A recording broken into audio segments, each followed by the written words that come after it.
So, good afternoon, everyone, or good morning, depending on where you are joining from. And thank you for attending this presentation, where I present you a part of my work from the PhD on land tenure, security, and local perception. And it's a result from mental model study and the implication, of course, for land governance in Northern Benin. So I want to mention that I'm part of the Declare project where I'm doing my PhD, and I'm being supervised by the tandem of the institution that I mentioned here. And Christophe Gornot, Kwame Akman, Christo Kanji, and Lisa Morgan are part of my supervisory team. So today I'm going to first introduce you the background and why we are focusing on this land tenure security perception. Then I will present you how we collected the data in Northern Benin, and also I will introduce you a bit a mental model because it's, I would say, more and more new topic.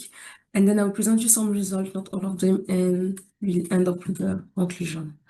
So what is land tenure systems? When we talk about land tenure system, it's everything that defines the allocation, the duration, and the condition of access and use of land.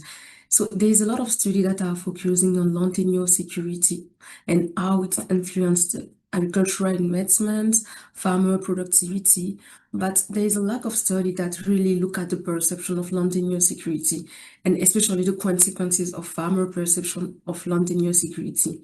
Why we are thinking about perception, it's just because the perception that govern the decision, and also they reveal sometimes, I would say, the invisible dynamics that are around the land tenure security.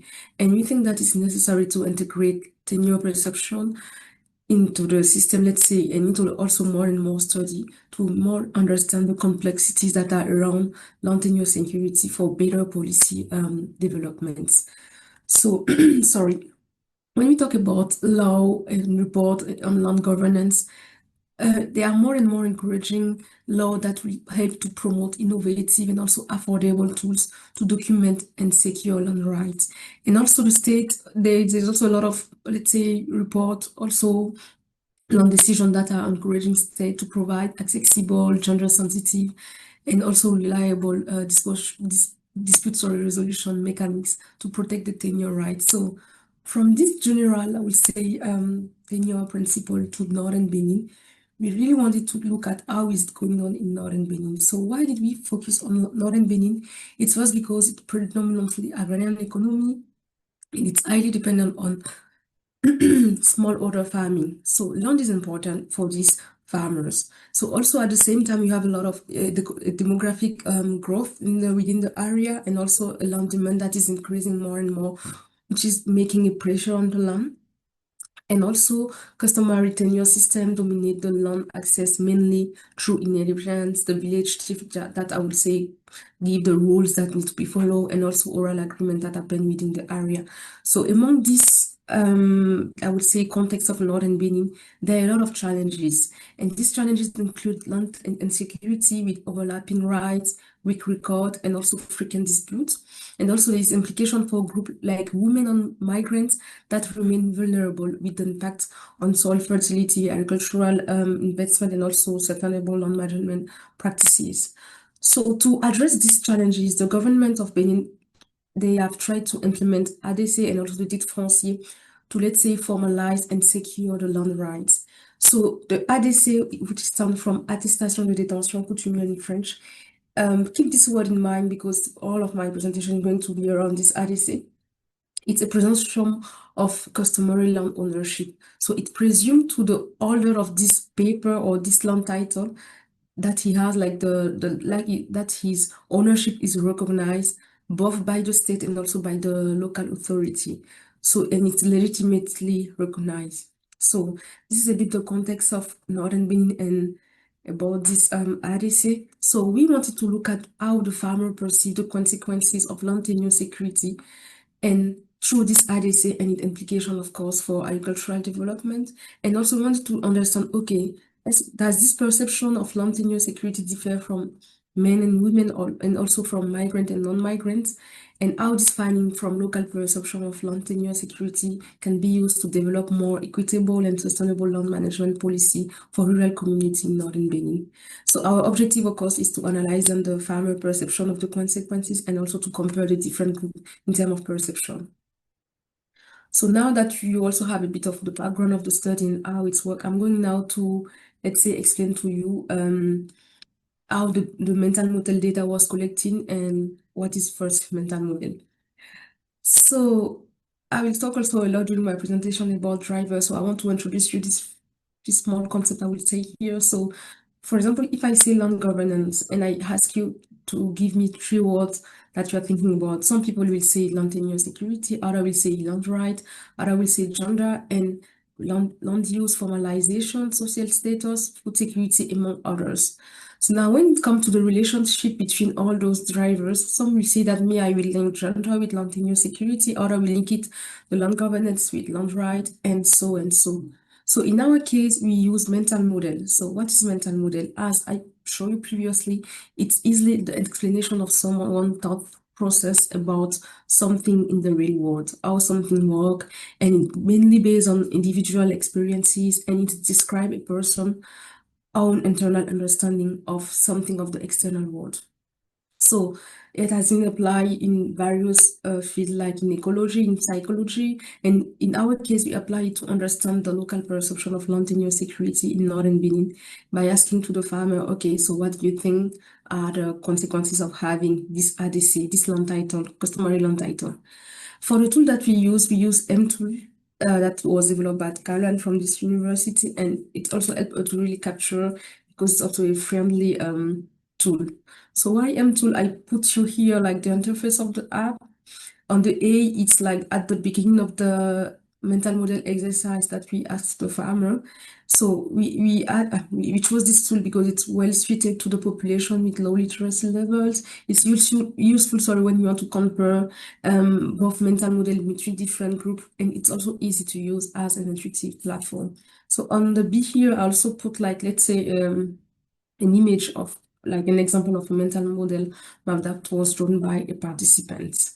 So I was saying that the mental was connected in Northern Benin, as you can see here. So we collected the data in 10 villages and we surveyed 30 people per village. So which gives us a sample size in total of 300 participants. We tried to have like an equal proportion because we were interested in having, sorry, in having the same proportion, but we ended up with these figures. And just also to let you know, we collected data on mental model and also on survey. So the survey was more data around, let's say, the characteristic of the household and also more information about land tenure security and land rights within the area. And for the mental model, the question that was asked to the participant was, what do you think are the advantage and the disadvantage of having customary land title? And as you can see here on the platform, you have like different icon that was, let's say, preset in the app. And the interest also with this app is that you can define the audio in the local language. So it's really an intuitive platform for the user, and when they click on the different icon or the driver, they can see, okay, so this is, for example, conflict in my local language. So it was easy for them to draw the map in an autonomous way. So just for your information, also the data was collected in May 2024, and now the process of RDC is paused because there are a lot of reform that need to be done. But I think that our results remain still valid within the area. So here I'm just showing you the different icon or the driver that was selected for the mental model, and it was based on the literature review, and we went on the field to test those icon and see if it was really relevant, and we ended up by removing some of them and keeping some of them. So here you have the set of the 6 year plus 6 use and the ADC that was already put on the screen for the mental let's say mapping. So I also put some snapshot on the field to show you how the farmer were the one that was really on their own way designing, let's say, drawing the mental model map. And the second photo here is just to show you in the case, for example, where the application was not working or if there were a bug, we're using this like pre-print icon to also draw it. And once it was done, we were just taking picture, and back home when the app was now, I would say, good working, we just report it in the application. So we really did everything to ensure that there will not be a loss of information during the data collection. So now that you have know a bit how the data was collected, what is mental model, let's now talk about the results that we got from this study. So I wanted just to show you how the raw data looks like within the mental model. And also I want to precise that we use R to do all the result that I will present in the following. So we calculated key indicators that are important in social network analysis. I mean the betweenness, the in-strength, and the out-strength. So to make it easy, the betweenness identify how a driver serves as a central connector within the mind map of a participant or of the whole sample. The in-strength is measure the frequency with which an icon is perceived as a consequences, and the out-strength is the opposite. And also calculated the selection of the driver proportion in the model by the participant and also for the whole samples. So from this raw data, we were able to calculate, let's say, to design the mental model map aggregated, the metrics characterizing the model, and also we were able to do the comparison of the group using some statistical tests. So I wanted first to show you this important, I would say, result that, let's say, summarize a bit at the driver level for the whole samples, let's say the importance of some of the driver or not. So for this map, you can see that the bigger is the bubble, the more participants are selecting it in the mental model. So you can see that, for example, for agricultural advancement, agricultural productivity, conflict, and also access to credit was more selected by the participants. When it comes to the betweenness, like how central is the node, the color, you can look at the color to see how it scales. So you can see, for example, here, the one that are having higher, let's say, the higher betweenness is the economic stability. So it might mean that most of the icon were revolving around the economic stability compared to the other driver. And also, if you look at on the, let's say, the y-axis, you can see the sum of the incoming weights. And for this one, for example, the one that have the highest was the agricultural investment, and the lowest was the cultural preservation, and the same for the out strength. So for this one, for example, we can already see what was perceived among the whole sample from our study area, and it already helped to identify how the people perceive the different consequences that are attached to the long tenure security. So here I'm just showing you the average mental model map for all the participants. So as a simple interpretation, we can say that ADC, of course, is seen as a factor that is important for rural transformation through food security, land investment, access to credit, and also infrastructure development. The easy way to read this map is when you see a green arrow, it means that more of the ADC, for example, leads to more of access to credit. And when it's a red arrow, it's more of ADC linked to less conflict. So this is a simple way to read this mind map. And we can also see that while ADC can be seen as major positive change, we need safeguard to reduce the perceived risk, such as land grabbing, social conflict, and also migration. And another point that is also interesting, which is also so by the graph that I showed before, is that the short term, when we look at the short term versus the long term perception, is that participants included less long term driver in the mental model. So they are more focused on the short term vision regarding the long term, like environmental conservation or infrastructure development, for example. So we also have this interesting table. I mean, maybe not the best presented, but it allows us also to identify the most recurring link that were drawn by the participant to also see what is important for them. And here you can see that ADC to conflict, land grabbing, and also agricultural land investment were the one that have a lot of percentage of selection among the participants. I mean, this table is longer than the one I'm showing, but I just show you from the, let's say, the 10 first connection that were more selected by the participants. So previously I just showed you the general view of how, let's say, ADC is perceived by all the participants. But now let's look at the same village, the same land, but there is different gender and different migration history, and then different realities. So it means that the land didn't move, but the people perception did. So now we are going to see what was the difference between the gender in terms of the mental model, in terms of the perception, and also in terms of the migration status, what was the difference between the mental model map.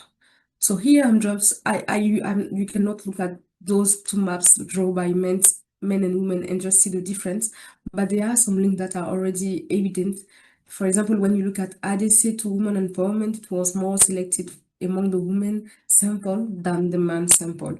This is like something which is evident, but I'm not going to ask you to look all of the graph to find a difference, because you can do it when you look at the different tables and the frequency that we used to do. So here also is the same. I just wanted to show you, for example, for the non-migrant and the migrant, you see that from ADC to land grabbing from the migrant is pretty different from the one from ADC also to land grabbing from the non-migrant. So this is just for you to show you that there are already differences in the average mental model, but other tools can help us to let's say identify the difference between the two groups mental model. So here I'm not going to last long about this one, but when you look at the table of the link that I showed you previously that allowed to identify the link that was selected by the different group, you can see that, for example, there are some links that were unique to women, for example, ADC to women empowerment and economic stability to agricultural productivity. And for men, there were more links that were unique to them.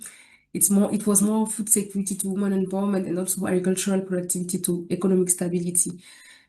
The same for migrant and non-migrant, there were some similarities, some big value differences, but what was unique to migrant, for example, it was women to access to credit and loan investment to women empowerment, and what was unique to non-migrant was, for example, migration to conflicts.